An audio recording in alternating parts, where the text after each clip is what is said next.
സന്തോഷമുള്ള ജീവിതത്തിലേക്ക് എല്ലാ കൂട്ടുകാർക്കും ഹാർദമായ സ്വാഗതം. നമ്മൾ ഇന്നത്തെ വീഡിയോയിൽ നമ്മൾ പരിശോധിക്കാൻ പോകുന്നത് ക്യാബേജിലും അല്ലെങ്കിൽ കോളിഫ്ലവറിലൊക്കെ ചെറിയ പുഴുക്കളും ഉണ്ടാവും.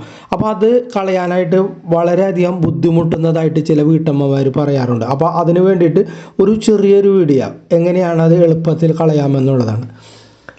സാധാരണ പച്ചക്കറികളിൽ പുഴുക്കൾ കാണുക എന്നത് സാധാരണമാണ്. അധികം വിഷം അടിച്ചിട്ടില്ലാത്ത പച്ചക്കറികളിലായിരിക്കും പുഴുക്കൾ ഇങ്ങനെ അധികം കാണുക എന്നൊക്കെ വീട്ടമ്മമാർ പൊതുവെ പറയാറുണ്ട്.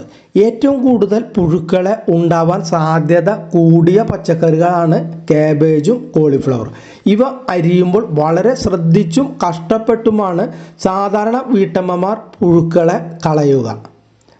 എന്നാൽ ഇനി ഇവയിൽ പുഴുക്കൾ ഉള്ളത് കളയാൻ വലിയ ബുദ്ധിമുട്ടില്ലാതെ എളുപ്പ പണിയുണ്ട്. അത് എങ്ങനെയാണെന്നല്ലേ അത് നമുക്ക് നോക്കാം. എങ്ങനെയുള്ള ആദ്യം ക്യാബേജും കോളിഫ്ലവറും ഒക്കെ ചെറിയ കഷ്ണങ്ങളായി അരിഞ്ഞ് ഉപ്പിട്ട് തിളച്ച വെള്ളത്തിൽ ഇടുക. ഒരു 10-15 അല്ലെങ്കിൽ 20 മിനിറ്റ് വരെ ഇത് വെള്ളത്തിൽ ഇട്ട് വെക്കണം. ഇങ്ങനെ ചെയ്യുന്നത് പുഴുക്കളെ ഇല്ലാതാക്കാൻ സാധിക്കും. അല്ലെങ്കിൽ ഉള്ള പുഴുക്കൾ ചത്തിട്ട് മുകളിലേക്ക് വരാനായിട്ട് നമുക്ക് കാണാനായിട്ട് സാധിക്കും.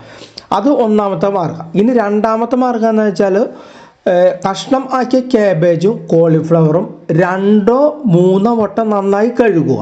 അതിനുശേഷം കുറച്ച് വിനാഗിരി ഒഴിച്ച് അതിൽ അരമണിക്കൂർ മുക്കി വയ്ക്കുക. വിനാഗിരിയിൽ മുക്കുക. ശേഷം ഒന്നുകൂടി അതെടുത്തിട്ട് നല്ല ശുദ്ധമായ വെള്ളത്തിൽ കഴുകുക. അടുത്തത് മൂന്നാമത്തെ കാര്യം എന്ന് വെച്ചാൽ ഈ കഷ്ണമാക്കി വെച്ച ഈ പച്ചക്കറികൾ ചൂടുവെള്ളത്തിൽ കുറച്ച് ഉപ്പും കുറച്ച് മഞ്ഞൾപ്പൊടിയും ഇട്ട് ഒരു 10-15 മിനിറ്റ് വയ്ക്കുക. അതിൽ ഈ പച്ചക്കറികൾ ഇട്ട് വെച്ചിട്ട് ഉണ്ടെങ്കിൽ അതിലും നമ്മളെ പുഴുക്കൾ പോകുന്നതായിരിക്കും. അപ്പോൾ ഈ 3 വിദ്യകൾ നമ്മൊന്ന് പരീക്ഷിച്ച് നോക്കുക. അപ്പോൾ വളരെ ഈസി ആയിട്ട് നമുക്ക് ഈ പുഴുക്കളെല്ലാം കളയാവുന്നതാണ്.